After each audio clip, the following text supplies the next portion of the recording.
प्यारे बच्चों, आज हम शीत युद्ध क्या है और ये क्यों हुआ, तो इसके बारे में जब जानकारी करेंगे तो उससे पहले ये समझना बहुत जरूरी है कि ये शीत युद्ध विचारधाराओं का युद्ध मुख्य रूप से था, जिसमें एक तरफ अमेरिका जो पूंजीवादी आपको दिख रहा है और दूसरी तरफ था यूएसएसआर जो साम्यवादी विचारधारा का था। तो पूंजीवाद और साम्यवाद ये क्या है, बीच में ये समाजवाद आया, ये क्या है, इनको समझना बहुत जरूरी है। तो पहले मैं आपको पूंजीवाद के बारे में बताता हूं। पूंजीवाद में पूंजीपति जो मालिक होता है वो पूंजी लगाता है, वो पैसा लगाता है, फैक्ट्री लगाता है। फैक्ट्री में मजदूर काम करते हैं। सपोज उसने 2 लाख रुपए लगाए, मजदूरों को मजदूरी दी और साल के अंत में मान लो 3 लाख का लाभ हुआ। ये लाभ उसके साथ यहाँ जुड़ जाता है, इस तीर के निशान से आपको दिख रहा है। तो वो दूसरी फैक्ट्री लगा लेता है और फिर से मजदूरों को मजदूरी मिलती है। 4 मजदूर इधर लग रहे हैं, 4 मजदूर दूसरी फैक्ट्री में लग गए, फिर लाभ होता है और इस तरह से पूंजीपति लाभ कमाता जाता है और अनेक फैक्ट्रियां इसी तरह से डालता जाता है। तो क्या फायदा होता है कि मजदूरों को रोजगार मिल जाता है और इसको लाभ मिलता है, सरकार को टैक्स भी देता है। इसकी कुछ विशेषता यह है कि व्यक्ति को समाज की अपेक्षा ज्यादा महत्व दिया जाता है। पूंजीवादी व्यवस्था में व्यक्ति को समाज की अपेक्षा ज्यादा इंपॉर्टेंस दी जाती है। इसमें एक मोटिवेशन काम करता है कि अगर मैं काम करूंगा तो मुझको लाभ मिलेगा और इस मोटिवेशन से वो आदमी अपनी पूरी मेहनत से काम करता है। इसमें निजी संपत्ति रखना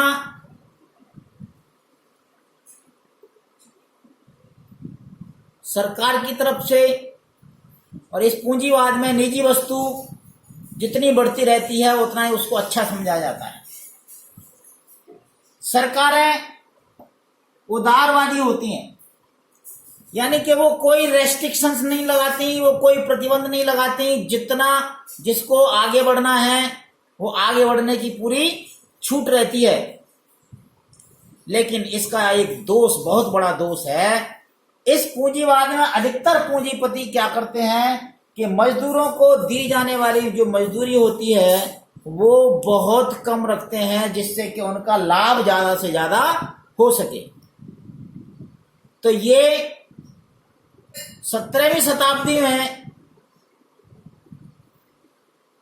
बल्कि 18वीं शताब्दी में, मैंने कल बताया था जब भाप का इंजन तैयार हुआ तो इंडस्ट्रियलाइजेशन शुरू हुआ। उसमें जो मजदूर होते थे, मजदूरों को बहुत कम मजदूरी दी जाती थी और उनकी दशा दीनहीन हो रखी थी। और दीनहीन होने के कारण आपको ताज्जुब होगा कि उनको रहने, खाने, स्वास्थ्य की कोई सहूलियत नहीं थी। यहां तक कि छोटे छोटे बच्चों को भी मजदूरी में लगा दिया जाता था। और ऐसी इन दशाओं को देख करके पूंजीवाद में बहुत कमियां इस तरह की दिखी, जिस व्यवस्था से जब पूरी मानव जाति का भला ना हो रहा हो, कुछ ही लोगों का भला हो रहा हो, तो उस व्यवस्था में परिवर्तन अवश्यंभावी हो जाता है, जरूरी हो जाता है। और वो परिवर्तन आया किसके रूप में? समाजवाद के रूप में। इसकी सबसे बड़ी दूसरी जो दोष हमें देखने को मिलता है कि गरीब और गरीब हो जाता है और अमीर होता जाता है, यानी कि दोनों गरीब की और अमीर की जो खाई है बढ़ती जाती है। अब इस व्यवस्था को दूर करने के लिए, इस समस्या को दूर करने के लिए विद्वानों ने जो है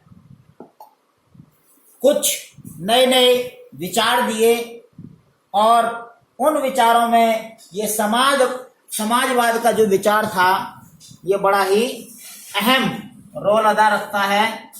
और इसको मैं आपको यहां से दिखाने की कोशिश करूंगा।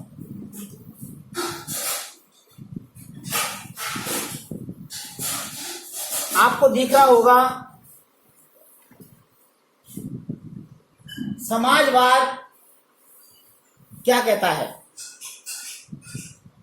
मैं आपको बताऊं कि समाजवाद के जो विचारक हुए हैं Saint Simon, Charles Fourier, Robert Owen, इनके बारे में बताऊंगा। लेकिन सबसे पहले मैं ये बता दूं आपको कि समाजवाद की कुछ विशेषताएं क्या हैं। इसमें व्यक्ति से ज्यादा समाज को मान्यता दी जाती है, अर्थात केवल व्यक्ति का ही भला ना हो, सारे समाज का भला हो, ये इनकी सोच रहती है। और समता पर आधारित ये समाजवाद जो है चाहता है कि सभी लगभग समान हो जाएं, गरीब और अमीर की खाई ज्यादा ना हो। उद्योगपति तथा राज्य द्वारा श्रमिकों के कल्याण की सोच, ये समझने वाला पॉइंट है। समाजवादी मानते थे कि उद्योगपति तथा राज्य यानी कि सरकार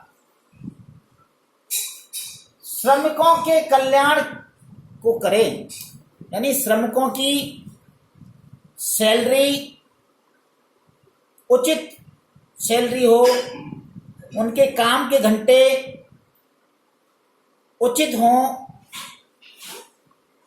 पहले 12-12, 13-13, 14-14 घंटे काम कराया जाता था, तो ये समाजवादियों का मानना था कि अगर 8 घंटे उचित हैं तो 8 घंटे से ज्यादा मजदूर से काम नहीं कराना चाहिए। और उनकी सोच थी कि एक आदर्श राज्य जिसमें सबका भला हो। ये समझने वाली बात है कि समाजवादी जो थे वो सरकार को जरूरी मानते थे, सरकार का शासन, राज्य व्यवस्था को जरूरी मानते थे, लेकिन ऐसा राज्य जो आदर्श राज्य हो, जिसमें गरीब की भी समस्याओं का समाधान हो। अमीर तो अपनी समस्याओं का समाधान कर लेते हैं, लेकिन उसमें गरीबों की समस्याओं का भी समाधान हो, ऐसा राज्य की स्थापना चाहते थे। कुछ समाजवादी निजी संपत्ति के पक्ष में तो थे, उद्योगपति निजी संपत्ति रखते थे, लेकिन कुछ समाजवादी जो बाद में आए उनका कहना था कि निजी वस्तु ही सारे फसाद की जड़ है। और ये जो बिंदु आया, आगे का जो आधारशिला रखी गई, वो साम्यवाद की जो आधारशिला रखी गई वो इसी बिंदु से रखी गई। और अगला इसका पॉइंट है कि उत्पादन के साधन यानी भूमि, जल, खनिज, इन उत्पादनों के साधनों पर केवल कुछ ही लोगों का स्वामित्व न हो, उनका उचित बंटवारा हो। जिसके पास जमीन नहीं है, भूमिहीन है, उनको भूमि मिले।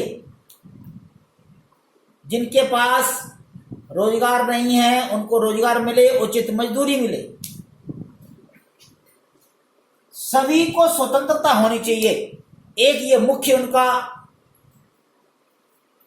मान्यता थी कि अगर सभी स्वतंत्र रहेंगे तो सही न्याय हो सकता है। अगर किसी को किसी उद्योग में काम करने में परेशानी हो रही है तो वो स्वतंत्र होना चाहिए कि उसको छोड़ करके किसी अन्यत्र किसी दूसरे काम में वो लग जाए। साथ में स्वास्थ्य, शिक्षा, भोजन, वस्त्र और आवास इनकी व्यवस्था करने की जिम्मेदारी सरकार की हो, उद्योगपतियों की हो, ऐसा समाजवादियों का मानना था। एक और पॉइंट है बच्चों, समाजवादी मानते थे कि योग्यता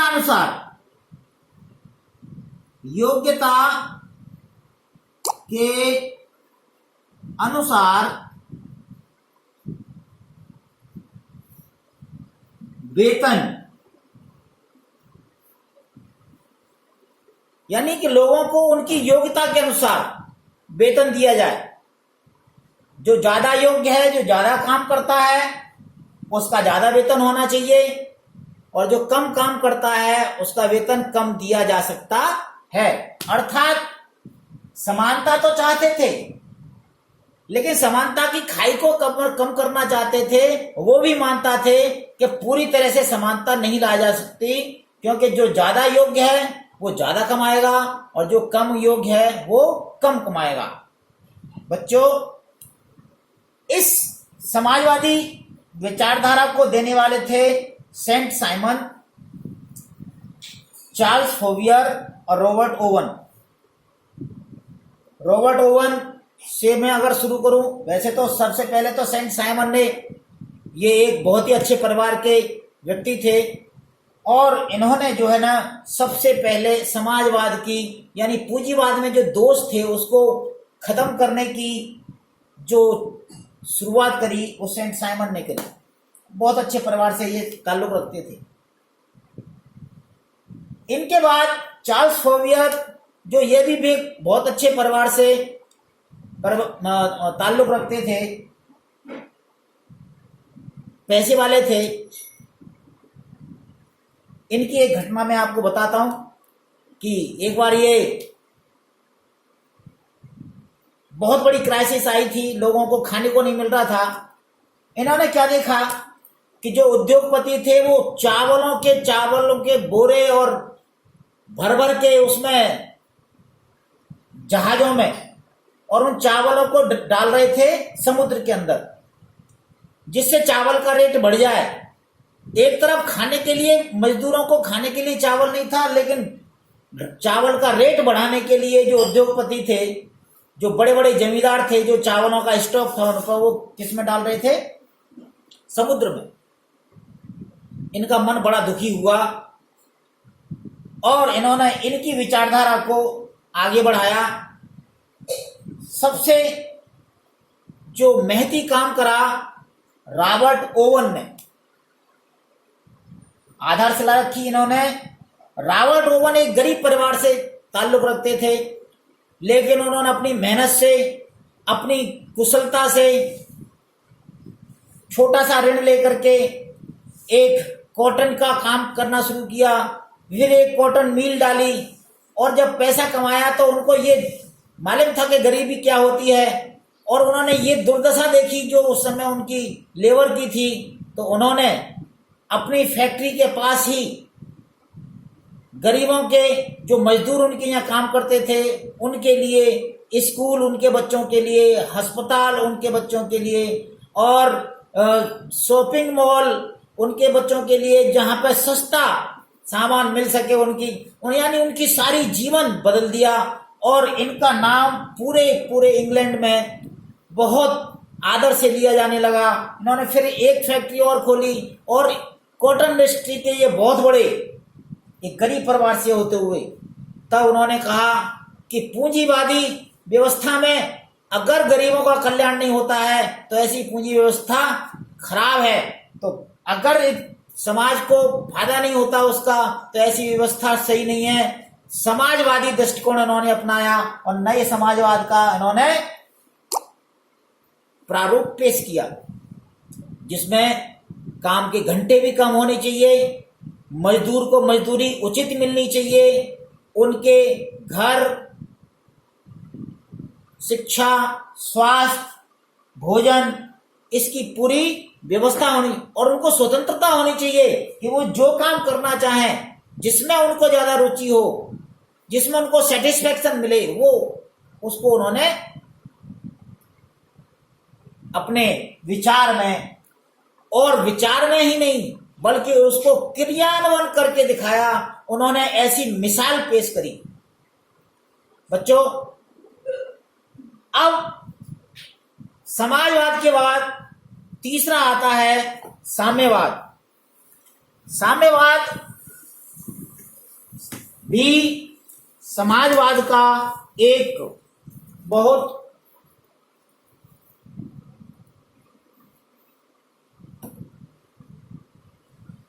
उसकी जो उत्पत्ति हुई वो समाजवाद के द्वारा हुई। लेकिन क्या है साम्यवाद, ये जरा आप देखने की कोशिश करेंगे। और समाजवाद का साम्यवाद की विचारधारा को देने का काम किया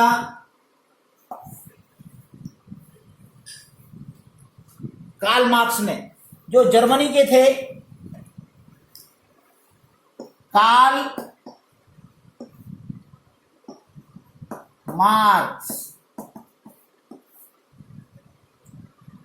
इन्होंने कई सारी बुक लिखी और इनका एक अलग तरह से मानना था। ये भी समाज पर ज्यादा जोर देते थे, समानता पर जोर देते थे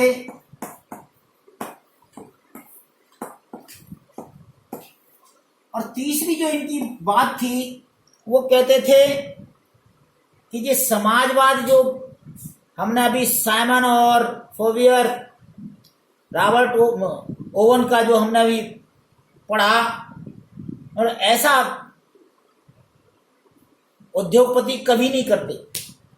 वो कभी नहीं चाहते कि गरीबों का उद्धार हो। अपना फायदा करने के लिए वो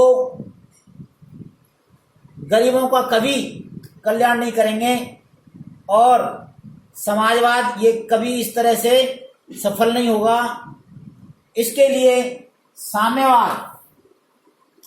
साम्यवाद की विचारधारा में वो कहा करते थे कि दो वर्ग हैं, एक शोषक वर्ग और एक शोषित। उनमें वर्ग संघर्ष होता है। वर्ग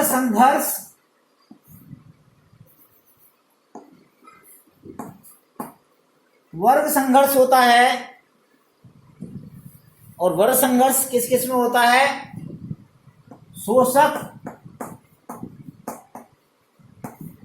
शोषक होते हैं उद्योगपति, और शोषित में शोषक और शोषित के बीच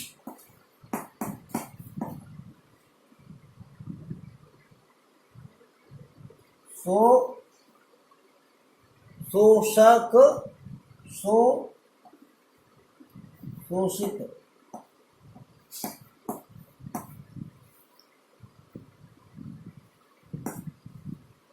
शोषक वर्ग संख्या में कम होता है, पूंजी उसके पास ज्यादा होती है। शोषित वर्ग जो होता है वो संख्या में ज्यादा होता है। जब एक समय ऐसा आता है कि उसको क्रांति करनी पड़ती है, तो चौथा पॉइंट है वो क्रांति के द्वारा बदलाव लाना चाहते थे। क्रांति के द्वारा बदलाव लाना चाहते थे और अंत में जो विजय होगी वो कहते थे कि सर्वहारा वर्ग यानी श्रमिक वर्ग की सर्वहारा वर्ग की विजय होगी।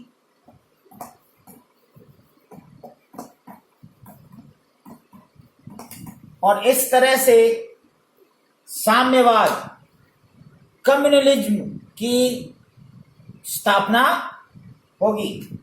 और एक बड़ी बात कहा करते थे ये कि योग्यता के अनुसार काम होना चाहिए और जरूरत के हिसाब से वेतन मिलना चाहिए। छठा पॉइंट है कि योग्यता के अनुसार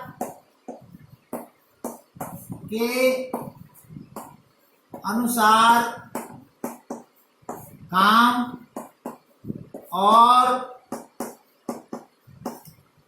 जरूरत के अनुसार